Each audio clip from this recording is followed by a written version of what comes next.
ನಮಸ್ಕಾರ ವೀಕ್ಷಕರೇ. ಹಿರೇಕೊಪ್ಪ ಎನ್ನುವ ಒಂದು ಚಿಕ್ಕ ಹಳ್ಳಿ.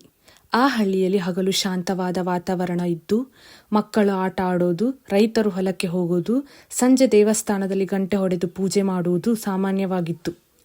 ಆದರೆ ಆ ಹಳ್ಳಿಯಲ್ಲಿ ಒಂದು ಸ್ಥಳ ಮಾತ್ರ ಎಲ್ಲರಿಗೂ ಭಯವನ್ನು ಹುಟ್ಟಿಸುತ್ತಿತ್ತು. ಅದೇ ಹಳ್ಳಿಯ ಹೊರಗಡೆ ಇರುವಂತಹ ಒಂದು ಹಳೆಯ ಬಾವಿ. ಆ ಬಾವಿಯ ಹತ್ತಿರ ಸೂರ್ಯಾಸ್ತವಾದ ಮೇಲೆ ಯಾರೂ ಹೋಗುತ್ತಿರಲಿಲ್ಲ.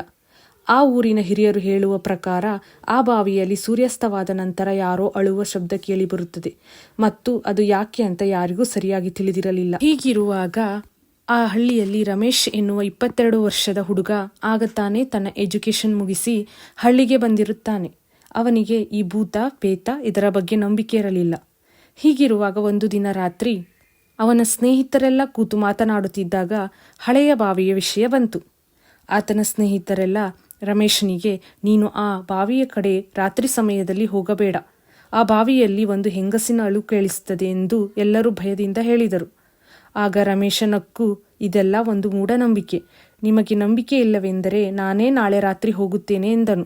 ಅದನ್ನು ಕೇಳಿಸಿಕೊಂಡ ಆತನ ಸ್ನೇಹಿತರು ಬೆಚ್ಚಿಬಿದ್ದರು. ಅಲ್ಲೇ ಕುಡಿಯುತ್ತಾ ಕುಳಿತಿದ್ದ ಒಬ್ಬ ಮುದುಕ, ಹೋಗಬೇಡ ಮಗ, ಆ ಜಾಗ ಒಳ್ಳೆಯದಲ್ಲ ಎಂದ. ಆದರೆ ರಮೇಶ್ ಆ ಮುದುಕನ ಮಾತನ್ನು ಕೇಳಲಿಲ್ಲ. ಮರುದಿನ ರಾತ್ರಿ 11 ಗಂಟೆ ಸುಮಾರಿಗೆ ರಮೇಶ್ ಒಂದು ಟಾರ್ಚ್ ಹಿಡ್ಕೊಂಡು ಒಬ್ಬನೇ ಬಾವಿ ಕಡೆ ಹೋದ. ಇದ್ದಕ್ಕಿದ್ದ ಹಾಗೆ ಗಾಳಿ ಜೋರಾಗಿ ಬೀಸಲಾರಂಭಿಸಿತು. ಮರದ ಎಲೆಗಳು ವಿಚಿತ್ರ ಶಬ್ದ ಮಾಡಲಾರಂಭಿಸಿದವು. ಅವನು ಯಾವುದಕ್ಕೂ ಹೆದರದೆ ಬಾವಿಯ ಹತ್ತಿರ ಹೋಗಿ ಒಳಗಡೆ ಟಾರ್ಚ್ ಹಾಕಿ ನೋಡಿದ. ಅಲ್ಲಿ ಕಪ್ಪು ನೀರು ಮಾತ್ರ ಕಾಣಿಸುತ್ತಿತ್ತು. ರಮೇಶ ಮನಸ್ಸಿನಲ್ಲಿ ಇದೆಲ್ಲ ಜನರ ಕಲ್ಪನೆ ಅಂತ ನಕ್ಕ. ಅದೇ ಸಮಯದಲ್ಲಿ ತುಂಬ ನಿಧಾನವಾಗಿ ಒಂದು ಹೆಂಗಸು ಅಳುತ್ತಾ ನನ್ನನ್ನು ಉಳಿಸಿ ಎಂದು ಜೋರಾಗಿ ಕಿರುಚುತ್ತಿತ್ತು. ರಮೇಶ್ ಹಿಂದೆ ತಿರುಗಿ ನೋಡಿದ. ಯಾರೂ ಇರಲಿಲ್ಲ. ರಮೇಶನ ದೇಹದಲ್ಲಿ ಚಳಿ ಹುಟ್ಟಿತು. ಆ ಶಬ್ದ ಬಾವಿಯೊಳಗಿಂದ ಬರುತ್ತಿದೆ ಎಂದು ತಿಳಿದು ಧೈರ್ಯ ಮಾಡಿಕೊಂಡು ಒಳಗೆ ಇಣುಕಿ ನೋಡಿದ. ನೀರಿನಿಂದ ಬಿಳಿ ಮುಖ, ಉದ್ದ ಕೂದಲು, ಬಿಳಿ ಕಣ್ಣುಗಳು, ಅರ್ಧ ಕುಟ್ಟಿದ ಹೆಂಗಸಿನ ಮುಖ ನೀರಿನೊಳಗಿಂದ ನಿಧಾನವಾಗಿ ಮೇಲಕ್ಕೆ ಬರುತ್ತಿತ್ತು.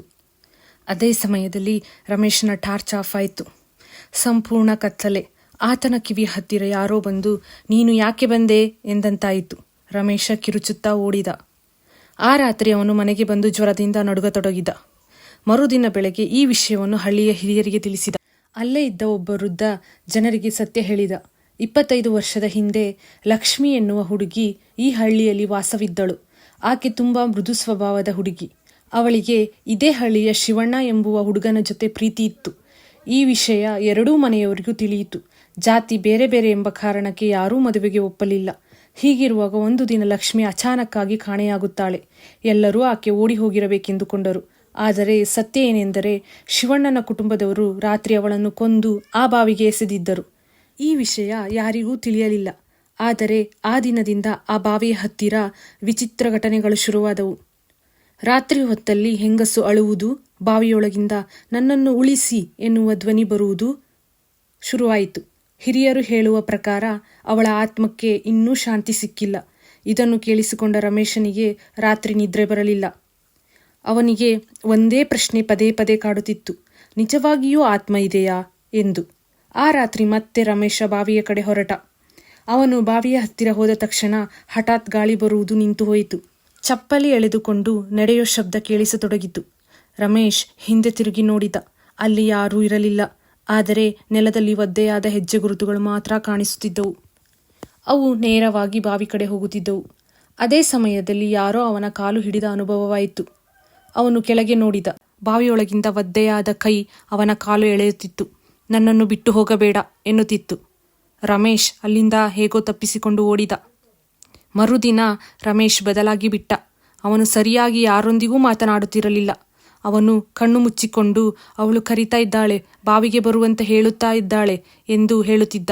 1 ವಾರದ ನಂತರ ಒಂದು ದಿನ ಭಾರೀ ಮಳೆ, ಮಿಂಚು, ಗುಡುಗು. ರಾತ್ರಿ 2 ಗಂಟೆ ಸುಮಾರಿಗೆ ರಮೇಶ್ ಮನೆಯಿಂದ ಕಾಣೆಯಾದ. ಕುಟುಂಬದವರು ಹುಡುಕಲು ಶುರು ಮಾಡಿದರು. ಕೊನೆಗೆ ಬಾವಿಯ ಹತ್ತಿರ ಹೋದರು.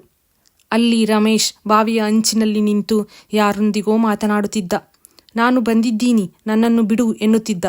ನಂತರ ನಿಧಾನವಾಗಿ ಒಂದು ಹೆಂಗಸಿನ ಆಕೃತಿ ಬಾವಿಯಿಂದ ಹೊರಬಂದು ರಮೇಶನನ್ನು ಬಾವಿಯೊಳಗೆ ಕರೆದುಕೊಂಡು ಹೋಯಿತು. ಅಲ್ಲಿಗೆ ಬಂದಿದ್ದ ಆತನ ಕುಟುಂಬದವರು, ಊರಿನ ಜನರು ಓಡಿ ಹೋಗಿ ಬಾವಿಯೊಳಗೆ ನೋಡಿದರೆ ರಮೇಶ್ ಕಾಣಿಸಲಿಲ್ಲ. 3 ದಿನಗಳ ನಂತರ ರಮೇಶ್ ಶವ ಬಾವಿಯಲ್ಲಿ ತೇಲಿ ಬಂದಿತು. ಈ ಘಟನೆಯ ನಂತರ ಆ ಬಾವಿಯನ್ನು ಮುಚ್ಚಿಬಿಟ್ಟರು. ಈ ವಿಡಿಯೋ ಇಷ್ಟವಾದಲ್ಲಿ ಲೈಕ್, ಶೇರ್, ಸಬ್ಸ್ಕ್ರೈಬ್.